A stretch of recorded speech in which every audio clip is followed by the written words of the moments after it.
Now, our next topic is it's kind of sad.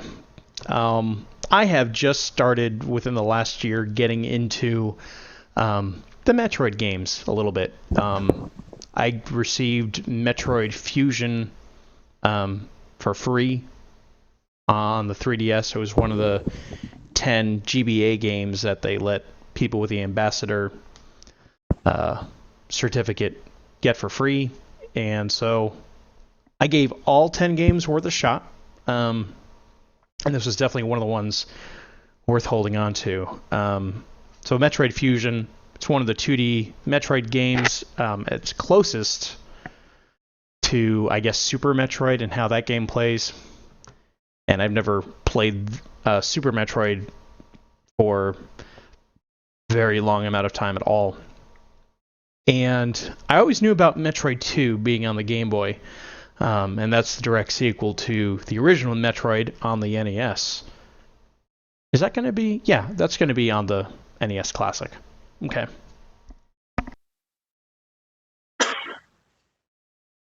Excuse me there. So I've heard about this remake of the original Metroid 2. Oh yeah, and since then I've played through. Actually, I played through the original Metroid first because that was another free game that came on the 3DS. So I played that, moved on to Metroid Fusion, then played Metroid Prime, and I think I'm halfway ish through Metroid Prime 2, which is what I'll be playing after I finally finish with Smash. But they're good games. I'm definitely digging them. That's kind of why I'm interested now to get into the Castlevania series because they're very similar gameplay styles. And Metroid 2, it's kind of weird. So Metroid 1 got a remake for the Game Boy Advance called Metroid Zero Mission. It had a little bit more content in it. It gave you basically it updated everything to control like Metroid Fusion. And everyone who has played it, I've heard them basically say, yeah, there's really no reason to go back to the original because this is such a superior game compared to the first Metroid. They actually give you a map. So intuitive. But Metroid 2, which was released for the Game Boy, has never gotten the same kind of treatment. Super Metroid stands up well. I mean, that probably doesn't need any kind of remake, but some fans have taken to creating their own versions of a Metroid 2 remake. And one of them was called Project AM2R, which stands for Another Metroid 2 Remake. I guess there's quite a few of them. And they basically created this remake by taking assets from Super Metroid, Metroid Zero Mission, and Metroid Fusion, and redoing the game. One of the major things that is an improvement over the Game Boy game, since Game Boy screens have such a small resolution, and Samus is kind of big on the screen. Of course, you can see a lot more of the game world at a time with with updated resolution. The artwork looks fantastic. And the person who's been making this, his name is, drumroll please.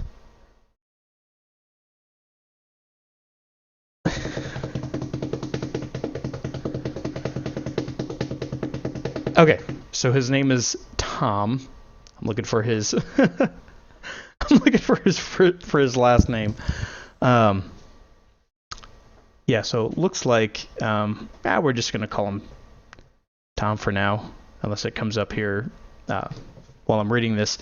But Nintendo unfortunately issued a DMCA copyright claim to Project AM2R, and basically they wanted to make sure that this was a legitimate letter from Nintendo.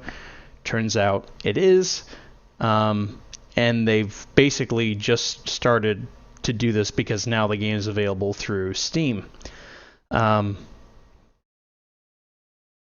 And Nintendo's reasoning that they actually spoke out to Polygon, which I see that might be signs of a bit of a turn in Nintendo's policies with dealing with these types of issues. But here's what they reported to Polygon. Nintendo's broad library of characters, products, and brands are enjoyed by people around the world, and we appreciate the passion of our fans. But just as Nintendo respects the intellectual property rights of others, we must also protect our own characters, trademarks, and other content. The unapproved use of Nintendo's intellectual property can weaken our ability to protect and preserve it, or to possibly use it for new projects. And Tom, kind of took this in stride. He was telling fans, hey, don't go after Nintendo. They have a legal obligation to protect their IP. And he is right. Nintendo has this right. However, I can't help but think when someone does something like this, and the Sonic Mania coming up here, which is going to be a collaboration of a bunch of guys who have been doing Sonic fan games for years,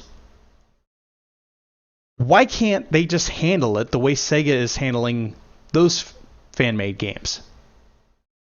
Hire them, for crying out loud. Say, hey, we like what we've seen on here. Let's make this legal. Let's hire you as a contractor, and you're going to get a whole bunch of money from this. We're going to get a whole bunch of money from this. We can release this on the Wii U. We can release it on the 3DS. What is the one thing that a lot of people have been asking for lately from Nintendo? An actual Metroid game. You mean you don't want a 4-player party game? No.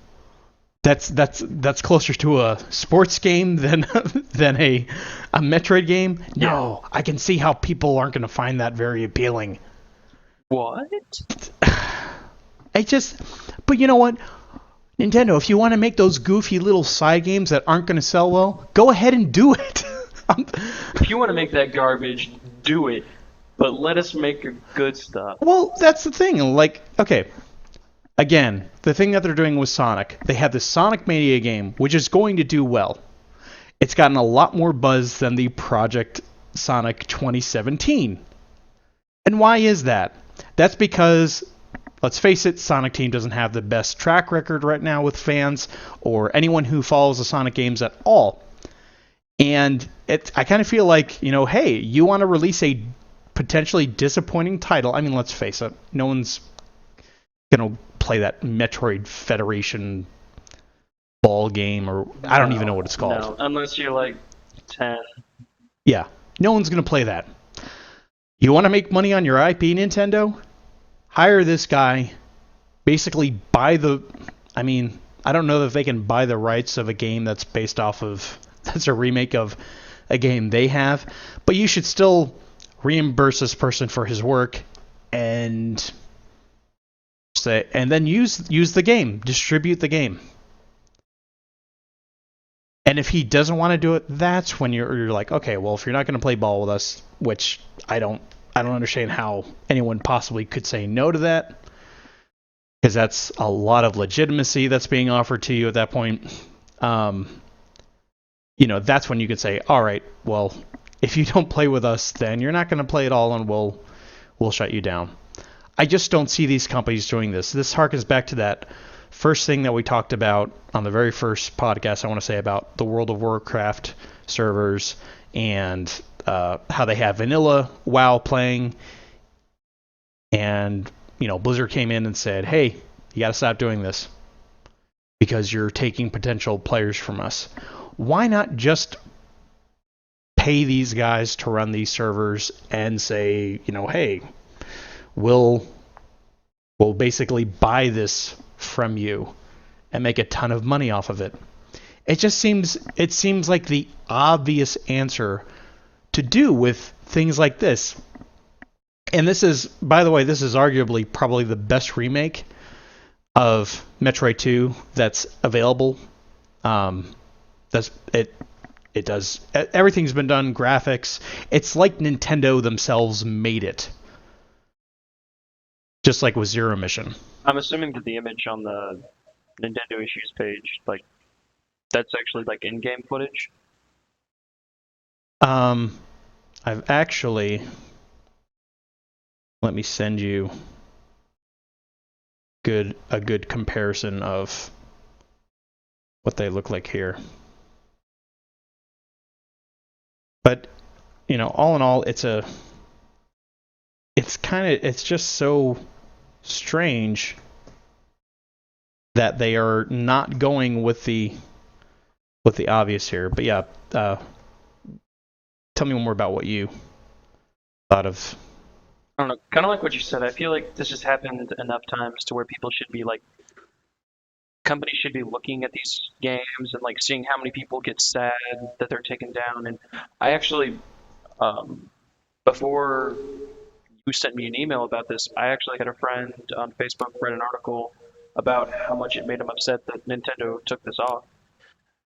And he pretty much said the exact same thing. And it's like they're not making any money off of this. They're not doing you any harm financially. Like if you're worried that they're taking people from buying your game that's coming out, that's a Metroid game, and you're worried that they're taking people away from you, it's like they're not. It's clearly people that want to play the game that they played a long time ago, just better graphics, a better art style, and none of that weird four-player, pretty much police force version of Metroid. Where you're not even playing as Samus, for crying out loud. Yeah, like these are fans that want another entry into the Metroid series, and the GameCube had some really good 3D versions of the Metroid games that were great. Yeah. They were received pretty well, and I want to say was not Project M, um, other M, was that released on the Wii? That was the Wii one. That was good.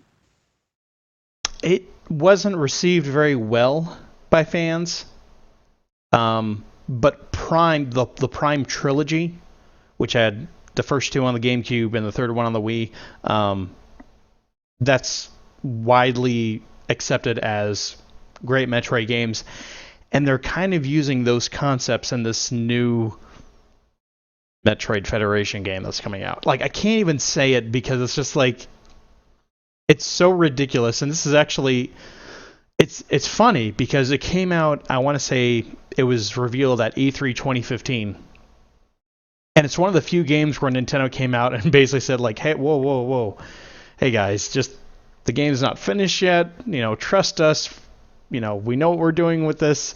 And like no one wants to hear about this game. No one is interested in it at all. No. Check your email. I just sent you the screenshot that we're using here. Yeah, and I don't know, like there's enough of this that's been going on with um, there's plenty of remakes for games that fans have made, and companies have just been shutting them down. And it's just kind of like, but why though? Like they're not making a profit off of this, so they're not stealing anything from you. I don't know if he's making a profit or not. From the way it read, it seemed like it was just like you just go to this website and then you download it. And I think it might have been on Steam or something. But then again, you could put free games on Steam as well, so that's not really anything that gives us much information. Oh. Yeah, that looks right. That looks great. Compared to that original screenshot, yeah, I've got it up here. Looks fantastic. It's like, why not just do that? It's already been made. You're not going to have to make much effort to make this run on 3DS and Wii U. No, not at all. Like, don't look at gift horse. Is it a gimp horse or a gift horse? I think it's gift horse. Don't look at gift horse in the mouth. Like, just instead of just shutting it down. And I mean, who knows? We may not know all the legal ramifications behind that, but I feel like whatever they would need to do to make this a Nintendo sanctioned product, like, it's possible. We've seen Sega do it with Sonic Mania. Yeah. It's like, why not just do the same thing here and make yourself some money? It prints money for you. It's kind of like all those years that everyone was asking for a Final Fantasy VII remake from Square Enix, and nothing that they were making was really selling that well. And then they were like, no, we can't do it. Like, everyone's busy doing other stuff. Final Fantasy 15 taking all your time and resources. You're not giving us Kingdom Hearts 3. You're not giving us a Final Fantasy VII remake. And then finally, they're like, one year they're like, yep, here's Kingdom Hearts 3. The next year they're like, yep, here's Final Fantasy VII remake. And we're like, and then the internet exploded. And it's like, of course the internet exploded. We've been telling you for years that this is what we want. So if you listen to your fans, and the thing is, I understand that sometimes when you have someone who's out there who's just like beating their chest and they're just like, make this, it seems like there's a lot of people behind them that feel the same way, and that's not always the case. But this is what Metroid fans are waiting for. They want to get another 2D Metroid game, and honestly, this seems like the Metroid game that people haven't played that much of, because the only way to play it is on Game Boy or on the 3DS Virtual Console. And just to kind of close this out, I do want to cover what Tom, because I haven't seen his last name in here at all. Tom, the developer. His final suggestion was, instead of sending hate mail, get the original Metroid 2 from the eShop. Show them that 2D adventure platformers are still a thing people want. And I do agree with that to an extent. I do feel like, hey, they're not going to make games that don't sell. And I'm strongly considering actually getting Metroid 2, downloading it and playing it, since I definitely enjoyed the first one. And the second one actually has a lot of elements that first showed up in that one and then, made it into later games. So I would just love to play it in this form. And now it seems like it's been shut down.